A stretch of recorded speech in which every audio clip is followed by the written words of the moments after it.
السلام علیکم ناظرین، میں ہوں بلال۔ دوستو، آج ہمارے معاشرے میں ایک بات مشہور ہے کہ موسیقی روح کی غذا ہے۔ کیا یہ بات صحیح ہے؟ تو آئیے شروع کرتے ہیں۔ كانوا قليلا من الليل ما يهجعون وبالأسحار هم يستغفرون۔ موسیقی روح کے لیے غذا نہیں بلکہ نقصان دہ ہے۔ اگر کسی چیز سے انسان کو لطف حاصل ہو تو اس کا یہ مطلب ہرگز نہیں ہوتا کہ وہ چیز واقعتاً انسان کے لیے مفید بھی ہے۔ جیسے شراب اور دیگر منشیات سے انسان کو وقتی طور پر سرور حاصل ہوتا ہے، مگر یہ چیزیں انسان کے لیے نقصان دہ ہیں۔ موسیقی کے نقصانات تو واضح ہیں۔ موسیقی میں انہماک انسان کو احکام الہی سے غافل کر دیتا ہے۔ عربی زبان میں آلات موسیقی کو ملاہی یعنی غفلت میں ڈالنے والی چیزیں کہا جاتا ہے۔ مشاہدہ بھی یہی ہے کہ گانے بجانے کے رسیہ اکثر دینی فرائض سے غافل رہتے ہیں۔ گناہ کی طرف میلان پیدا ہوتا ہے۔ گانے بجانے کی وجہ سے انسان کی غیرت پر بھی حرف آتا ہے۔ ہمارے معاشرے میں مقبول گانے وہی ہوتے ہیں جن میں شہوانی جذبات کو خوب بھڑکایا گیا ہو، جس کی وجہ سے بدکاری بھی پھیلتی ہے۔ فحش گانوں کی آواز مسلسل کانوں میں پڑنے کی وجہ سے نئی نسل میں جنسی شعور وقت سے بہت پہلے بیدار ہو جاتا ہے۔ دوستو، یہ سب باتیں ایسی ہیں جو مشاہدے سے تعلق رکھتی ہیں۔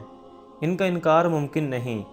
جس چیز کے نقصانات ہی نقصانات ہوں، اسے ایک عقل مند آدمی کیوں کر کہہ سکتا ہے کہ وہ روح کی غذا ہے؟ مزید برآں، جس کو قرآن نے لہو الحدیث یعنی غافل کر دینے والی چیز کہا ہے، وہ روح کی غذا کیسے ہو سکتی ہے؟ سورہ لقمان میں ارشاد باری تعالیٰ ہے، وَمِنَ النَّاسِ مَن يَشْتَرِي لَهْوَ الْحَدِيثِ لِيُضِلَّ عَن سَبِيلِ اللَّهِ بِغَيْرِ عِلْمٍ وَيَتَّخِذَهَا هُزُوًا أُولَٰئِكَ لَهُمْ عَذَابٌ مُّهِينٌ۔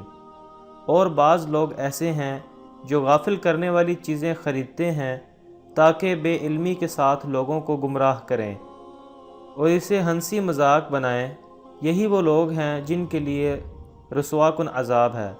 ناظرین، مذکورہ بالا آیت کے کریمہ میں لہو الحدیث سے مراد موسیقی ہے، جیسا کہ صحابی رسول حضرت عبداللہ بن مسعود، عبداللہ بن عباس رضی اللہ عنہما اور دیگر کئی قدیم مشہور مفسرین نے بیان کیا ہے کہ نبی اکرم صلی اللہ علیہ وسلم نے فرمایا، میری امت میں ایسے لوگ بھی ہوں گے جو زنا، ریشم، شراب اور باجے حلال ٹھہرائیں گے۔ اس حدیث سے معلوم ہوا کہ گانے بجانے کے آلات کا استعمال حرام ہے۔ بعض احادیث میں طبلہ اور سارنگی کو حرام قرار دیا گیا ہے۔ تو دوستو، اگر آپ کو یہ میری ویڈیو پسند آئی ہو تو ضرور لائک اور شیئر کریں، اور چینل کو سبسکرائب کرنے کے ساتھ ساتھ بیل آئیکن کو بھی ضرور دبائیں تاکہ مزید آنے والی تمام ویڈیوز آپ تک آسانی سے پہنچ سکیں۔ خدا حافظ۔